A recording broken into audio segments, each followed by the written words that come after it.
오늘 본문은 이스라엘 분단, 분열의 원인을 제거하라 우리에게 말씀하고 있습니다.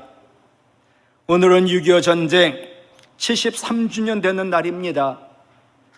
73년 전 바로 6.25, 바로 주일날 새벽 4시 우리는 완전히 공포 속에, 두려움 속에 떠는 일들이 일어났습니다. 다시 그 일이 일어나지 말라는 법이 없습니다. 역사를 잊은 민족에게 미래는 없듯이 하나님 말씀을 잊은 민족에게는 미래는 없습니다. 오늘 말씀 첫 번째입니다. 사람과 상의하기 전에 먼저 기도로 하나님께 묻고 하나님과 상의하며 맡겨라. 다윗의 아들 솔로몬, 그가 나라를 통치하며 능력 있는 청년 여로보암에게 큰 일을 맡겼습니다.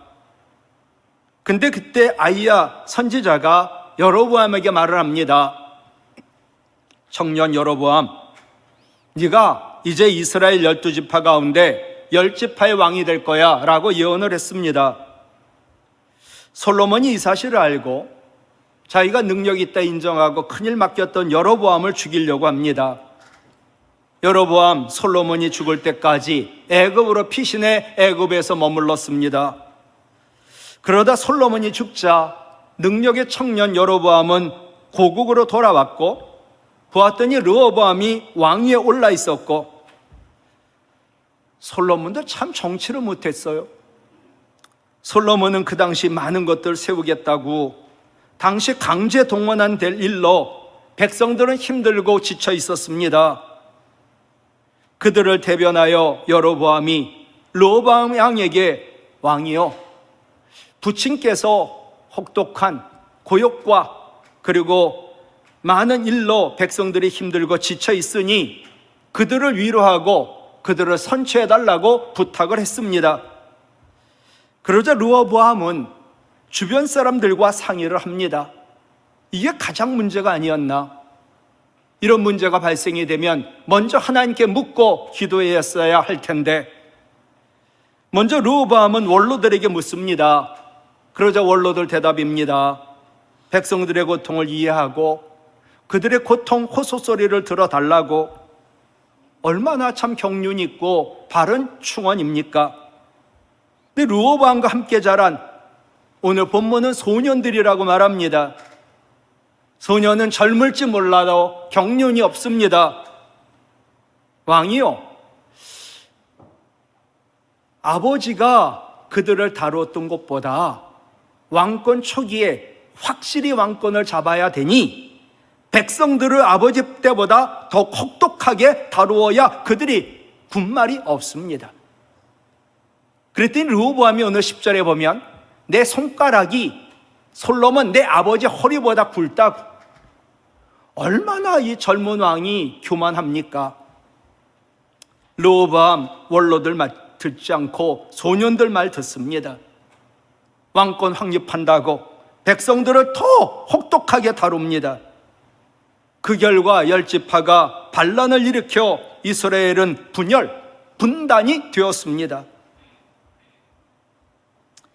그럼 어떻게 해야 우리도 나라의 분열, 공동체의 분열을 막을 수 있을까? 언제나 사람과 상의하기 전에 먼저 기도로 하나님께 물어야 합니다.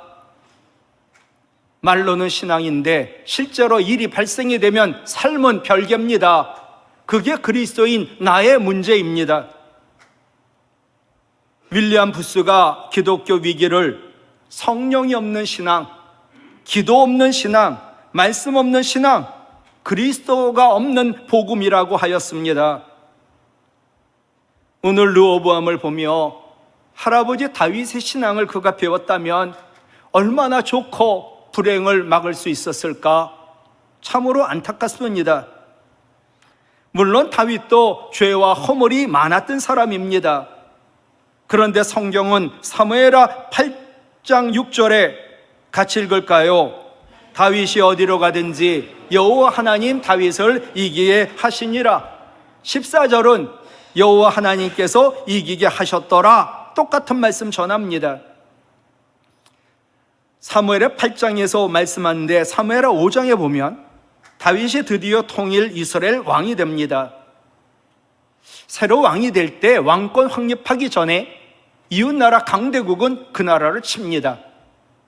강해지기 전에, 세지기 전에 그 나라를 압박하고 압제하고 자기네 속국 삼으려고 하는 거지요. 다윗이 통일 이스라엘의 왕이 되자마자 모든 게 다 이게 제대로 잡혀 있지 않잖아요. 그러자 강대국 블레셋이 쳐들어옵니다. 통일 이스라엘의 왕으로 다윗은 첫 번째 전쟁을 치르게 되었습니다. 다윗은 블레셋 대군이 쳐들어와 르바임 골짜기에 진치고 있다는 급한 정가를 받습니다. 다른 왕 같으면 르호보암같이 급히 어전 회의부터 열고 사람들과 원로들과 작전 참모들과 상의를 했을 것입니다. 그런데 다윗은 성경 어디를 보아도 항상 먼저 하나님께 기도로 물었습니다. 사무엘하 5장 19절, 다윗이 여호와께 여쭈어 이르되 내가 블레셋 사람에게로 올라가리이까 여호와께서 그들을 내 손에 넘기시겠나이까? 라고 물었습니다. 그러자 곧장 하나님 응답하시더라고요. 이어지는 사무엘하 5장 19절 20절, 여호와께서 다윗에게 말씀하시되 같이 읽습니다. 올라가라, 내가 반드시 블레셋 사람을 내 손에 넘기리라 하신지라. 다윗이 바알 브라심에 이르러 거기서 그들을 치고, 하나님께 물었더니 하나님 딱 말씀하시더라고. 올라가라. 이 말씀 순종했지요.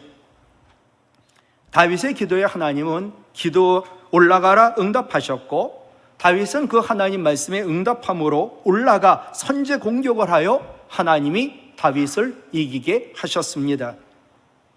다시 2차 침공을 하자 블레셋이, 이때도 다윗은 전에 그 승리의 경험으로 하나님 묻지 않고 그냥 전쟁한 게 아니라 이번 또한 마찬가지로 다윗은 먼저 하나님께 물었습니다.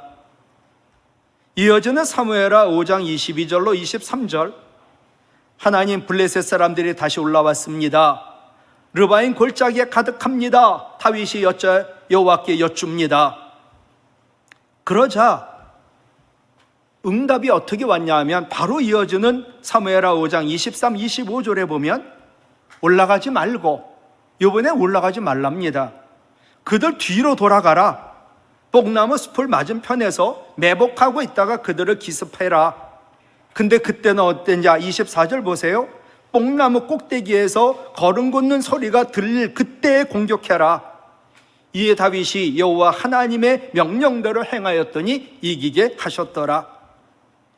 이번도 하나님께 먼저 물었고, 하나님 말씀에 올라가지 말고 뒤를 돌아 매복했다가 기습하라라는 명령의 말씀에 순종하자 하나님 다윗을 이기게 하셨습니다. 중요한 게 사무엘하 5장 24절입니다. 뽕나무 꼭대기에서 걸음 걷는 소리가 들리거든. 여러분, 군대가 뽕나무 꼭대기에서 걷고 있을까요? 성경학자들은 이걸 이렇게 해석합니다. 뽕나무 꼭대기에서 행군하는 군대 걸음 걷는 소리란 바로 하나님의 군대가 하늘로부터 임하는 소리였다라고 말합니다. 다윗은 하나님께서 늘 나와 함께 하심을 믿었고, 다윗은 늘 하나님의 군대가 나와 함께 하심을 믿었기에 그는 사람들과 상의하기 전에 늘 하나님께 묻고 하나님께 기도했던 것입니다. 지금 우리의 상황이 어렵고 힘들어도 하나님 우리를 향한 계획이 있습니다. 우리를 향한 하나님의 계획은 무엇일까? 예레미야 29장 11절 새 번역입니다. 같이 읽지요. 너희를 두고 계획하고 있는 일들은 오직 나만이 알고 있다. 내가 너희를 두고 계획하고 있는 일들은 지금 너희가 보기에 재앙이니 재앙이 아니라 같이요 번영이다. 너희에게 미래에 대한 희망을 주려는 것, 그게 내 계획이다. 여러분, 계획이라는 히브리어가 마하샤바라는 단어인데 이 단어는 청사진이라는 뜻입니다. 여러분, 청사진을 아세요? 이제 앞으로 내가 이렇게 건물을 지을 거예요. 완성된 겉모습을 그려놓고 그건 당연하고 그 안에 상세적인 내부와 거기에 필요한 건축에 필요한 모든 자재를 그리고 양까지 계산해서 만든 종이 조각을 청사진이라 말합니다. 그런데 이것이 건축 전체 공사비 가운데 엄청난 비중을 차지합니다. 왜? 청사진대로 그대로 만들어야 되니까. 하나님이 우리를 향한 청사진을 가지고 계십니다. 지금 지은 것 하나도 없는데 청사진이 있는 것 반드시 그렇게 이루어지는 거니까 지금 우리에게 재앙 같은 일이 있다 할지라도 우리를 향한 하나님의 청사진이 있는데 그것은 반드시 그렇게 이루어집니다. 그것은 바로 번영과 미래에 대한 희망입니다. 내가 지금 어렵고 힘들고 가져든 것 없고 너무나 초라하고 연약한다 할지라도 나를 향한 하나님의 청사진은 번영이요 미래에 대한 희망입니다. 이 말씀이 한 사람의 인생을 바꾸어 놓았지요. 그의 이름은 로버트 박. 이분이 내 인생의 건축가, 바로 하나님의 청사진, 그 하나님의 계획이 나에게 있었다. 이분이 한국인 어머니와 미국인 아버지에게서 태어났습니다. 저보다 나이가 위니까 저희 어렸을 때 기억이 나요. 이렇게 혼혈아들을 우리 아이 낳고 뭐 하면서 이렇게 혼혈아라고 놀리고 차별했던 기억이 납니다. 연대를 다닐 때 이분이 펄복을 만나고 펄복 재단 장학생 1호로 미 휴스턴 대학으로 유학을 갑니다. 미국 대학에서 공부하고 있다가 미국 군대에 입대를 합니다. 그런데 월남전이 일어났고 월남전에 참전해야 될 때 월남전을 반대합니다. 나 못 간다고. 근데 군대니까 가야 되잖아요. 나는 도저히 내 양심상 못 간다. 탈영을 합니다. 카나다로 도망을 가 이삿짐 센터, 이삿짐 부리는 일로 광산에 들어가 온몸이 새까매지는 광부로 늘 택시 운전하는 드라이버로 살다가 하나님 은혜지요 특별 사면을 받았습니다. 다시 미국으로 돌아와 그는 정말 하나님이 계획이 나에게 있다 최선을 다했더니 은행장 자리까지 올라갑니다. 그런데 하나님의 계획은 은행장을 내려놓고 주의 종이 되는 것이었습니다. 많은 연단을 통해 하나님께서는 이 로버트 박 목사님을 통하여 휴스턴에 다민족 교회를 설립하게 하시고 휴바에다가 신학교와 100개의 교회를 세우게 하셨습니다. 그에게 꿈을 지경을 넓게 하사 중국에도 멕시코에도 하나님 나라를 넓히도록 교회를 세우게 하셨습니다. 이분의 간증이에요. 하나님이 나를 향한 청사진의 마지막은 북한이라고, 이제 북한 땅에 하나님의 교회를 세울 거라고 이분은 준비하고 있고 기대하고 있습니다. 목사님의 간증, 고난을 포함한 인생의 모든 게 나를 보니 모두 하나님 계획 안에 있습니다. 내가 탈영병으로 쫓기고 도망다니고 그래도 나를 향한 하나님의 계획은 번영과 미래의 희망이었습니다. 그것이 하나님의 계획임을 알았고 이를 위해 나는 먼저 기도로 하나님께 물었고 나의 모든 어려운 문제를 다 하나님께 맡겼습니다. 하나님은 바로 그것을 나에게, 우리에게 원하고 계십니다. 여러분, 물이 깊은 게 문제가 아니라 내가 수용을 못하는 게 문제입니다. 어려운 문제가 아니라 내가 문제를 풀 실력이 없음이 문제입니다.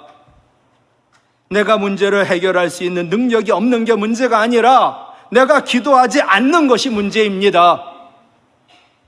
그러므로 모든 문제를 사람과 상의하기 전에 먼저 기도로 하나님께 묻고 하나님께 맡기시기 바랍니다. 그래야 어떤 분열도 막을 수가 있고 통일과 부흥을 이룰 수 있습니다. 두 번째로 섬김을 받기보다 섬기고 하나님 가까이 하라 말씀합니다. 르호보암은 원로들에게 원로도 자기들 신하니까 너희는 어떻게 충고하여 이 백성에게 대답하게 하겠냐라고 물었습니다. 그러자 원로들이 7절에 대답하여 이르되, 같이 읽어요.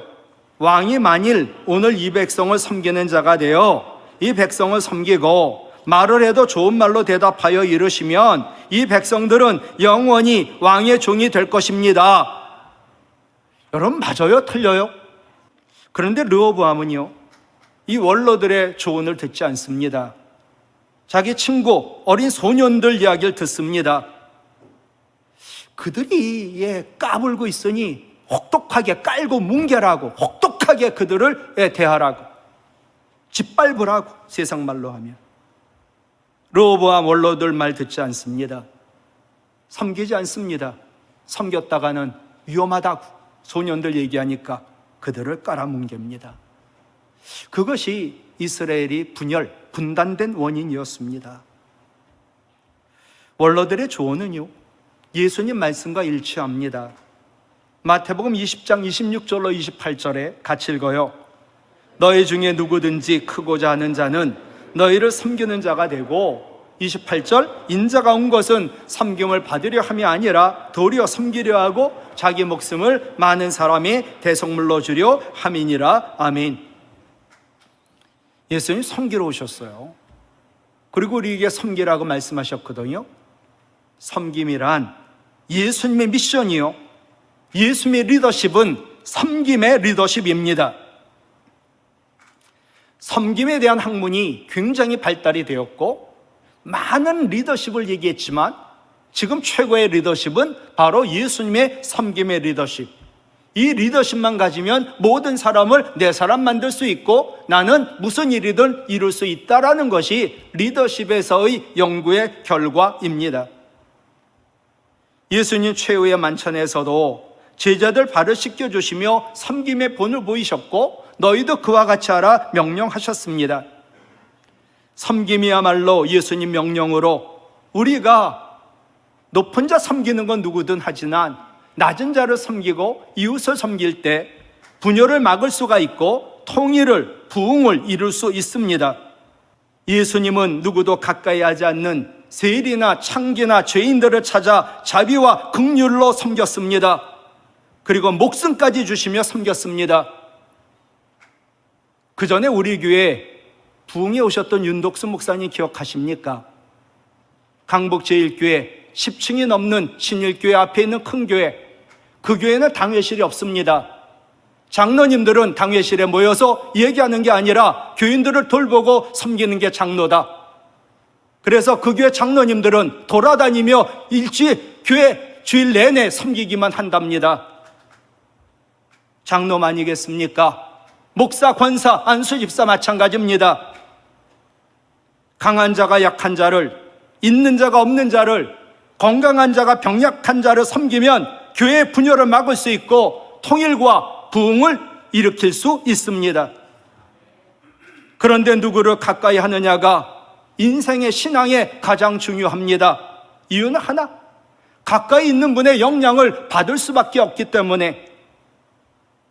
르호보암이 원로보다 함께 자란 소년들과 가까이 하며 그들의 말을 들은 결과 이스라엘은 분단의 비극을 맞았습니다. 누구를 가까이 하느냐에 따라 우리 인생은 완전히 달라집니다. 좋은 사람 가까이 하되 좋은 사람 가까이 하시기 바랍니다. 그러나 사람을 가까이 하기보다 먼저 하나님 가까이 해야 합니다. 우리 하나님, 우리와 함께 가까이 계시려고 이 땅에 오셨습니다. 시편 기자는 시편 73편 28절에 같이 읽을까요? 하나님께 가까이 함이 내게 복이라. 또 다른 분열을 막고 통일과 부흥이 있고 우리가 잘 되는 길은 나보다 나를 사랑하시는 그 하나님과 가까이 하는 것뿐입니다. 굉장히 유명한 큰 교회 목사님, 선교사님만 수백 명을 보낸 교회. 이 목사님이 아프리카에 선교사들이 수백이 됩니다.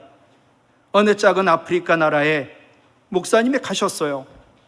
얼마나 유명하고 교회마다 그 나라에 학교도 그리고 병원도 세워줬는지 대통령이 늘 대통령궁으로 초대합니다. 대통령을 만났지요. 그런데 선교사님이 말합니다. 목사님, 대통령하고 만날 때 제가 갔다가 기다렸다가 대통령하고 목사님이 사진 찍을 때 저도 좀 거기 끼면 안 되겠습니까? 부탁을 했습니다. 선교사님, 왜요?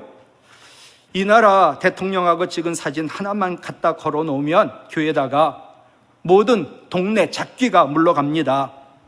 무슨 말이요? 후진국이다 보니까 경찰이 와서 뜯어가고 기관의 사칭해서 뜯어가고 교회가 달러가 있다는 걸 아니까 이렇게 저렇게 뜯어간답니다. 동네 양아치 깡패들 조폭들 와서 돈 뜯어가고 돈 있다고 심한 경우에는 총 가지고 와서 협박한답니다. 기관과 나쁜 사람들이 선교사를 괴롭히는데 대통령하고 찍은 사진 한 장만 있으면 아무도 손대지 못한다는 겁니다. 여러분, 누군가가 나를 괴롭힐 때 높은 사람 안다는 것이 얼마나 소중한지 모릅니다. 그래서 사람들마다 높은 사람, 힘 있는 사람, 능력 있는 사람, 돈 많은 사람을 가까이 하려고 합니다. 물어보지요. 가장 높고 가장 능력 있고 가장 돈 많은 분이 누구십니까? 환난과 시험을 당해도 우리를 넘어뜨릴 수 없는 능력 있는 분의 그 나라에 우리는 들어가 보호를 받아야 되는데 그분이 누구십니까? 천지 만물을 창조하신 전능하시고 신실하신 나보다 나를 사랑하는 사랑의 하나님 아버지뿐인 줄로 믿습니다. 어느 분이 부모에게 버림받았습니다. 이분의 간증이에요. 부모 잘못 만나도 괜찮습니다. 남편 잘못 만나도 괜찮습니다. 친구 자식놈 잘못 만나도 괜찮습니다. 주님 잘 만나면, 하나님 가까이 하면 그 모든 문제가 해결이 됩니다. 하나님 가까이 할 때 주시는 폭포같이 부어지는 복은 모든 부족한 것을 다 채우고도 남기 때문입니다. 말씀을 마치려고 하는데, 그럼 어떻게 해야 하나님을 가까이 할 수 있습니까? 당연히 하나님의 말씀과 하나님이신 성령과 가까이 해야 되겠지요. 말씀 가까이 성령 충만한 것이 하나님 가까이 하는 것이요, 성경에는 기도를 통해 하나님 가까이 할 수 있다라고 말씀합니다. 모세는 신명기 4장 7절에서 우리 하나님 여호와께서 우리가 그에게 하나님께 기도할 때마다 같이 읽어요. 우리에게 가까이 하신 것 같이, 기도할 때마다 우리와 가까이 하신 것 같이 그 신이 가까이 함을 얻은 큰 나라가 어디 있느냐라고 설교했습니다. 기도로 우리는 하나님 가까이 할 수 있습니다. 기도 자체가 하나님과 가까이 하는 것이고, 그럴 때 우리 하나님은 우리와 가까이 하십니다. 모세만이 아니라 다윗도 똑같은 이야기를 합니다. 시편 145편 18절, 여호와께서는 같이요 자기에게 간구하는 모든 자, 곧 진실하게 간구하는 모든 자에게 가까이 하시는 도다. 얼마나 하나님 가까운지, 간절히 나의 모든 걸 아뢰는 자, 하나님 그와 함께 가까이 하시지요. 말씀 마칠게요. 모든 결정에 기도가 우선이요, 섬김이 목적이 되기를 원합니다. 섬김을 목적으로 하나님 가까이 하며 기도할 때 하나님 어떤 분단도 막아주시고 우리에게 통일과 부흥을 이루어 주실 줄 믿습니다.